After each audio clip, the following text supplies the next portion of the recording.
चलिए खबरों में अब आगे बढ़ेंगे। बीकानेर से खबर, पॉलिथीन से भरा गोदाम पकड़ा, भारी मात्रा में पॉलीबैग्स वहां पर मिले। आयुक्त गोपालाराम बिड़वा की अगुवाई में कार्रवाई की गई। कोटगेट थानाधिकारी मनोज माचरा भी इस दौरान उपस्थित रहे। और 1 जुलाई जहां पर पूरे देश भर में सिंगल यूज प्लास्टिक पर बैन लग गया है, भारी मात्रा में पॉलीबैग्स पकड़े गए हैं।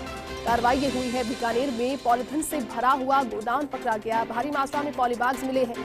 आयुक्त गोपालाराम बिड़वा की अगुवाई में कार्रवाई हुई है और कोटगेट थानाधिकारी मनोज माचरा भी मौजूद रहे। तस्वीरें अब आपको दिखाएंगे। फोर्स इंडिया पर सुपर एक्सक्लूसिव तस्वीरें। ज्यादा जानकारी के साथ सहयोगी लक्ष्मण इस वक्त हमारे साथ फोन लाइन पर जुड़ गए हैं। लक्ष्मण, देखिए 1 जुलाई जहां पर पूरे देश भर में सिंगल यूज प्लास्टिक पर प्रतिबंध लगा दिया गया है हर तरह से, और इसी बीच ये कार्रवाई होना जहां पर एक पूरा गोदाम पकड़ा गया है, क्या पूरी अपडेट इस पर फिलहाल मिल पा रही है? देखिए, निश्चित तौर पर एक बड़ी कार्रवाई नगर निगम ने की है। सूचना पर आप देख सकते हैं, सबसे बड़ी बात यहाँ पर ये बहुत बड़ा गोदाम है। इसमें सभी अलग अलग जो है एक तरह से पॉली बैग मिले हैं, अलग अलग मार्का के, यानी जो भी मैन्युफैक्चरर्स हैं वो यहाँ से बनवाते हैं, बेचते हैं। आप देखेंगे किस तरह से यहाँ पर एक तरह से पूरा गोदाम भरा हुआ है इनसे। और जो मौके पर पहुंची अलका बुर्डक है वो पहुंची हैं। इसके अलावा आप देख पा रहे हैं कोटगेट पुलिस को भी बुलाया गया। इसी से आप अंदाजा लगा सकते हैं कि ऐसी कार्रवाई में सामान्यतः पुलिस के एक तो अधिकारी, एक तो पुलिसकर्मी होते हैं, लेकिन इतनी बड़ी मात्रा में पॉलीथीन थी तो कोई दिक्कत ना हो, इसलिए थानाधिकारी खुद मौके पर पहुंचे। और बताया जा रहा है महेंद्र गुप्ता नाम के शख्स हैं, उनका ये गोडाउन है जिसमें ये सारी पॉलीबैग्स जो है एकत्र करके रखे गए थे रानी बाजार इलाके में। तो फिलहाल कार्रवाई जारी है, थोड़ी बहुत देर बाद और सारी चीजें हो जाएंगी।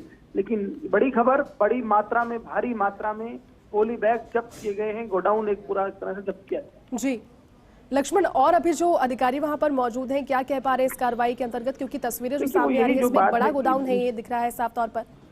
जी बिल्कुल, बस यही कह रहे हैं कि सिंगल यूज प्लास्टिक पर इस तरह से बैन है, उसके बावजूद इस तरह से एक तरह से कालाबाजारी की तैयारी थी, जिस तरह भर के रखा हुआ है इतनी बड़ी मात्रा में। तो स्वाभाविक तौर पर देखिए नगर निगम आयुक्त जो है गोपालाराम बिड़वा, उनकी निर्देशन में कार्रवाई हुई है और निश्चित तौर पर एक बैन मिलेगा, एक सबक मिलेगा। होता क्या है कि kilo, 2 kilo, 2.5 kilo poly bag या 50 किलो पॉली बैग तक होते रहे हैं, लेकिन ये एक बड़ी कार्रवाई है जो मुझे लगता है नजीर बनेगी। बिल्कुल लक्ष्मण, और जाहिर तौर पर देखिए अब अगर अभी 1 जुलाई से प्रतिबंध लगा है तो ये माना जा सकता है कि कुछ आपके पास में पहले का स्टॉक होगा, लेकिन ये तो अपने आप में एक पूरा गोडाउन है।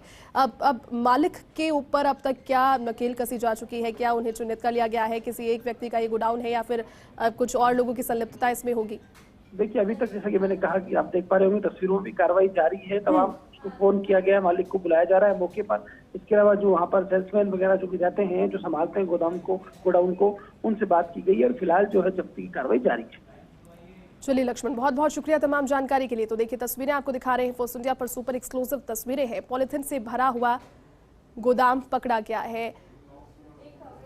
नगर निगम के आयुक्त गोपाल बिड़वा भी इस वक्त हमारे साथ फोन लाइन पर जुड़ चुके हैं। गोपाल जी, देखिए एक बड़ी कार्रवाई हुई है जहां प्रदेश भर में ही नहीं पूरे देश में सिंगल यूज प्लास्टिक पर बैन है, उसी बीच ये गोदाम बड़ा पकड़ा गया है। क्या ये कार्रवाई रही पूरी और फिलहाल आप क्या कहेंगे इस पर? नगर निगम अभी सिंगल यूज प्लास्टिक के प्रति काफी सख्त है जी, और हम लगातार कार्यवाहियां कर रहे हैं। आज हमें सूचना मिली थी कि यहाँ एक बहुत बड़ा गोडाउन है जिसमें काफी सारा सामान भरा हुआ है, तो हमने घेरा डाला और उसके अंडरग्राउंड में काफी सारा सामान था, वो जब्त कर लिया है। बिल्कुल सर, देखिए तस्वीरें जो सामने आ रही है इसमें साफ तौर पर दिख रहा है कि एक बड़ा स्टॉक था। ये वो स्टॉक नहीं है जो कि बच गया होगा और ये जब 1 जुलाई से प्रतिबंध लगा, यानी कि इसे रखा किसी मकसद के गया होगा। और फिलहाल आपकी कार्रवाई भी जारी। चलिए बहुत बहुत शुक्रिया गोपाल जी तमाम जानकारी के लिए और साथ जुड़ने के लिए।